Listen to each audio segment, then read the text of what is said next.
Let's talk about bones, specifically primate bones. We all have them, but what do they do for us?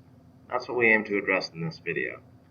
First off, they give us form, they keep us together, they hold us up, they protect our organs, and they help us move around. Without them, we'd be a pile of goo like a jellyfish, and nobody wants that. We are going to focus on the bone structures of 3 primates to familiarize you with how they help them function. Let's meet our primates.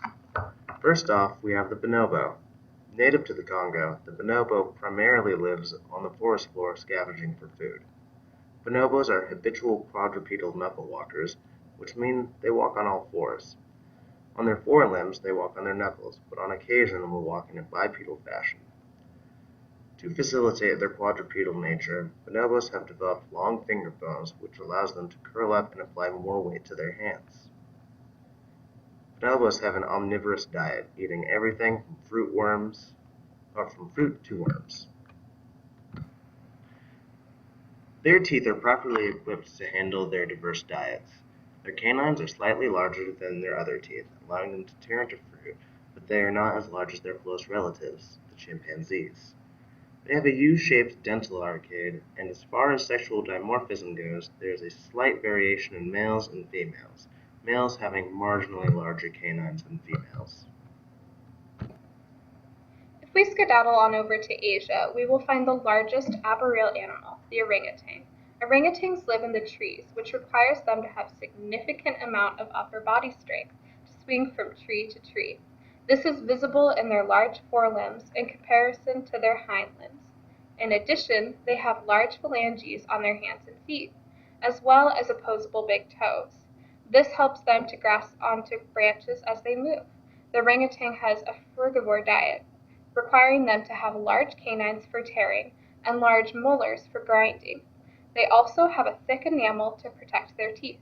Orangutans have a very prominent expression of sexual dimorphism. Males are significantly larger than females, about 50% larger.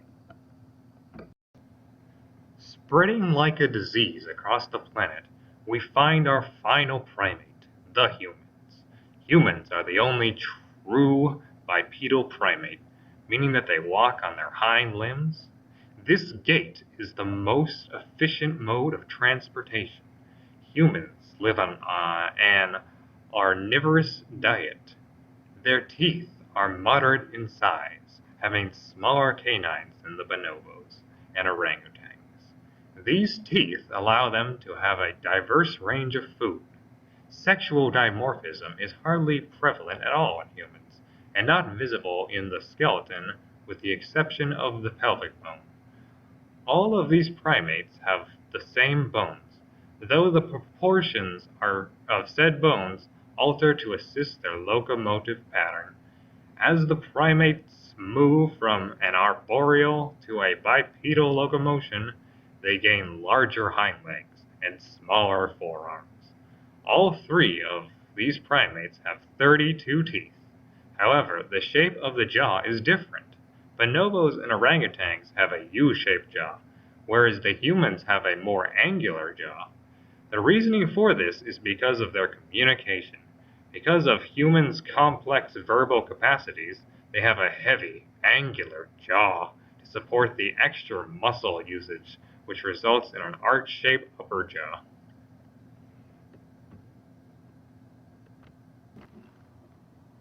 Humans are the only primates with a chin, which has no evolutionary advantage. Humans also have a foramen magnum located directly centered under the cranium, whereas most other primates have an anterior foramen magnum. This adaptation happened in order to make us walk bipedally more efficiently. Another thing that humans have that other primates don't is a forehead. Isn't that neat?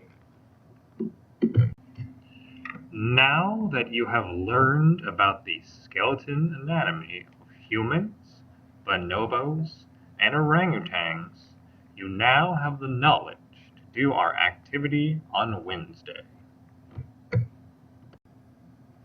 Make note of how the previously mentioned facts about humans, bonobos, and orangutans have shaped their bones in comparison to one another. Created using Powtoon.